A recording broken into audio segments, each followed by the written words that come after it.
Okay, for this video, I am going to be hanging a piggyback medication on an already running IV line.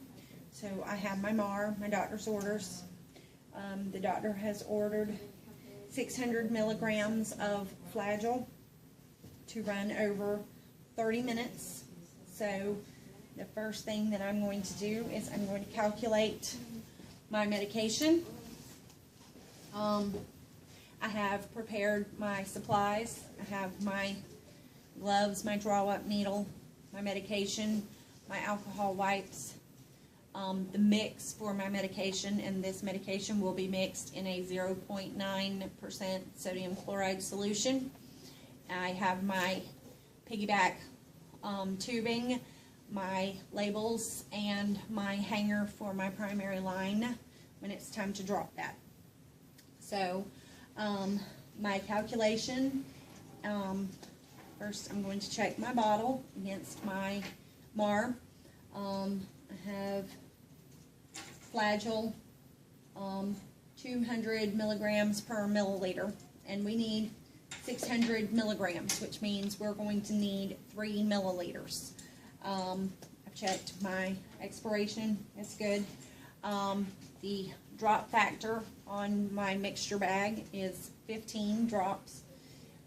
So we're going to do our dosage calc, and we would figure that it needs to run at 1.5, which we don't do half a drop. So 2 drops a minute is what we're going to do.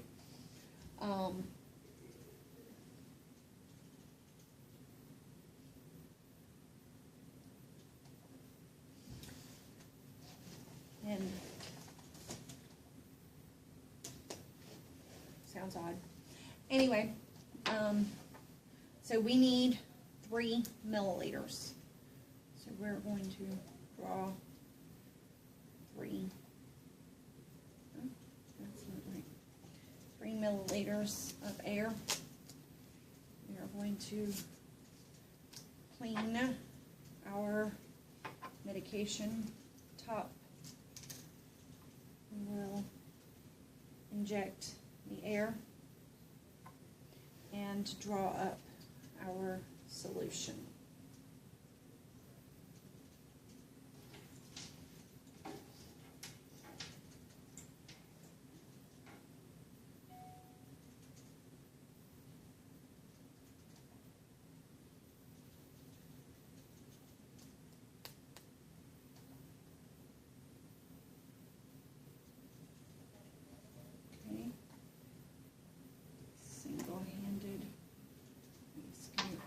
This down, and we're going to clean our bag.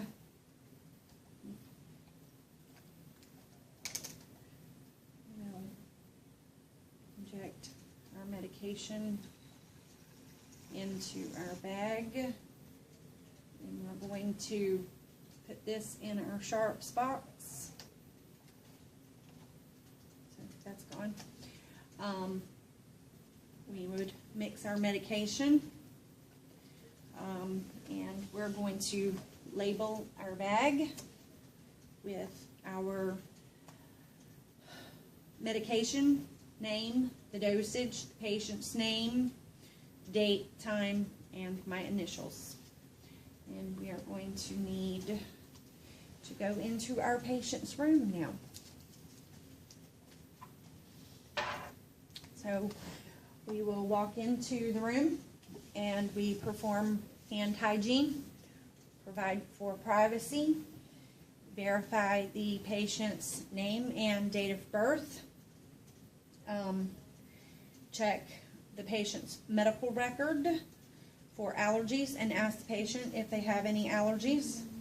We're going to explain to the patient that the doctor has ordered 600 milligrams of Flagyl, which is an antibiotic, to be run via IV, and ask the patient if they have any questions. All right, we are going to apply our gloves.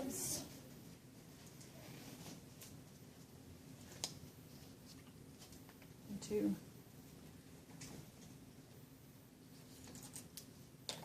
spike our IV piggyback bag, hang it, make sure our roller clamp is closed. We're going to prime the line. Oh, no, first we would fill the drip chamber 1/3 to 1/2 full. Then we're going to prime the air out of the line. We're going to drop our primary bag lower. And we're going to clean the port that we're going to apply our medication to. We are applying our medication to the closest port, so technically we can close the roller clamp on the primary bag, and we would make sure that our medication is going at 2 drops a minute or 1 drop every 30 seconds.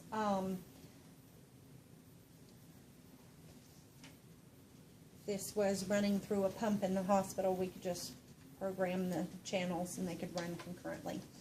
But once the medication is running, we're going to assess the patient's IV site, make sure the patient is not having any reaction to the medication. Oh, we've got to have our label on our piggyback IV tubing in case we need to use it later. It's going to have the date, the time, and my initials, because this tubing should be good for 24 hours. We would come back once the infusion is complete, re-hand hygiene, and clean gloves.